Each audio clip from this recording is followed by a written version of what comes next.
Since 1947, the World Affairs Council has become the preeminent global stage for world leaders and the public to inform, engage, and debate the most important issues of our time. It's your world. Get to know it.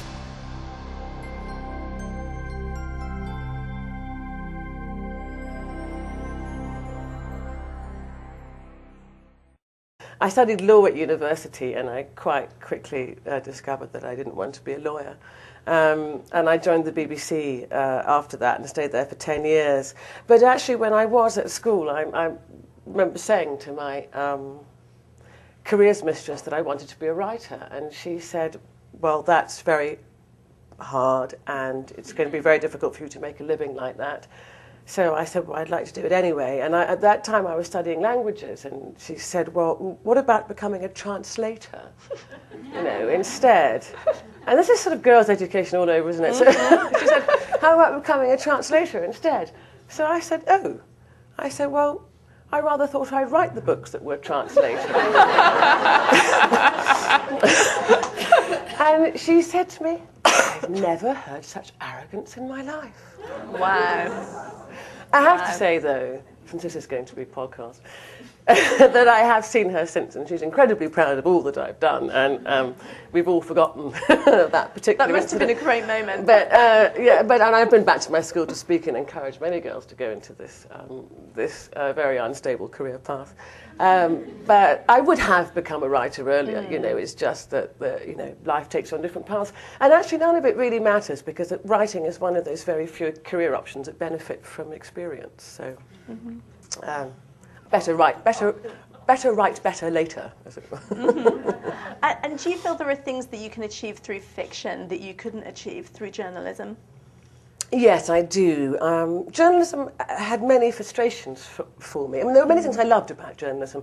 I loved being able to enter other people's lives. I loved the range and scope it gave me, the things that I discovered. But it's essentially a reductionist form, and I got very frustrated with being asked to put really quite complex ideas into not just simple, but actually simplistic terms. And it didn't really have to be that way. We had scope to make longer programmes. It's just that there was a sense in the mass media that people had incredibly short attention spans, and that's what we were going to be led by that.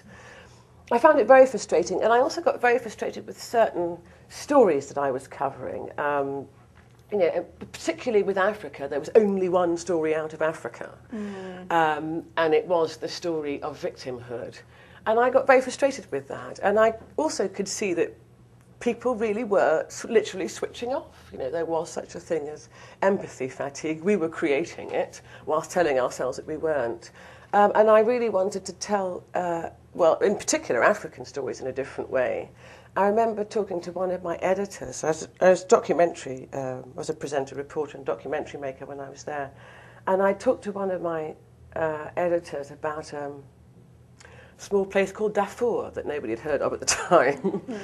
And at one point he just said to me, listen, Aminatta, just stop coming with these stories. Middle England is not interested in Africa. Where the lead character, Elias Cole, came from was a conversation that I had with an Argentinian friend of mine in London. And I was at that time, I was about to go back to Sierra Leone to research The Devil That Danced on the Water, the circumstances of my father's political murder. And she told me that she had grown up in Argentina during the Dirty War, and that a lot of her father's colleagues, he was an academic at university, her father's colleagues had disappeared, friends and neighbours had disappeared or been imprisoned or fled. A boy she had a crush on at school disappeared along with his entire family. Her father survived it all. In fact, he didn't just survive, his career flourished. And she said that as she grew older, she had to ask herself a question about her father and about his moral stance on what was happening. Because she said, how could he have done so well? When anyone who stood up to what was going on paid the price, how could he have flourished? And she said, there came a time when I just had to ask myself, how can it be? So this was where the seed of the idea for Elias Cole came. The man who is somewhere along the lines of the good man that does nothing, but is doing nothing ever. Mm-hmm. And it's that line between silence, complicity. At what point do you actually become complicit with something? So I was quite fascinated in that, and of course I did think, I'll go to Argentina. But then, of course, I went to Sierra Leone, began to investigate my own story, my family's story, met Elias Cole after Elias Cole after Elias Cole. All these people who, and in the wake of the war, were now busy rewriting the past, justifying their positions. So that's really where Elias Cole himself came from. The school that you talked about, Rogbonko village school, that very much came out of The Devil That Danced on the Water. And my father was the only person in the family to receive a Western education, and it transformed his life and consequently transformed my life. My cousins live in very, very different circumstances, to me. My father went to school actually because his mother had died. And when a missionary school opened some miles away and asked each family to send a child, none of the wives wanted to let their children go. They wanted their children to stay close. Nobody knew anything about these things called schools, run by foreigners. So they decided to keep their children, and they said, we'll send him, because he didn't have a mum. So off he went, and the rest is history. Became a doctor, left the country. And always had a very, very strong sense of the importance of education. And so I knew that was the legacy that he had left. I really didn't do that well at school until the end of my school career. But my father was always on my back, telling me how much harder I had to work, and hiring me maths tutors in the holidays and things. Which I greatly resented at the time, of course, which made a huge difference. So I knew it was important to him, and by the time I went back to my family village after the war, they had all, of course, come to understand the importance of education. Everyone,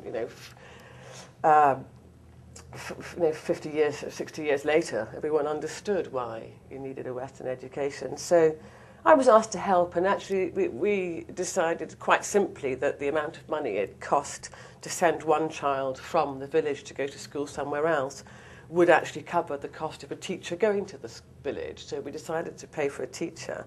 It would be too much to tell you the whole story, but it started with one teacher and a little school made of thatch and bamboo that was put up in 3 days. That was our first schoolhouse, and the only literate person in the village became the school teacher. And now we have 5 classrooms. We have a library, we have a staff room, a games pitch, we have solar lighting, we have all kinds of things, and 5 teachers. So that's really done wonders, and it's completely run by the village themselves.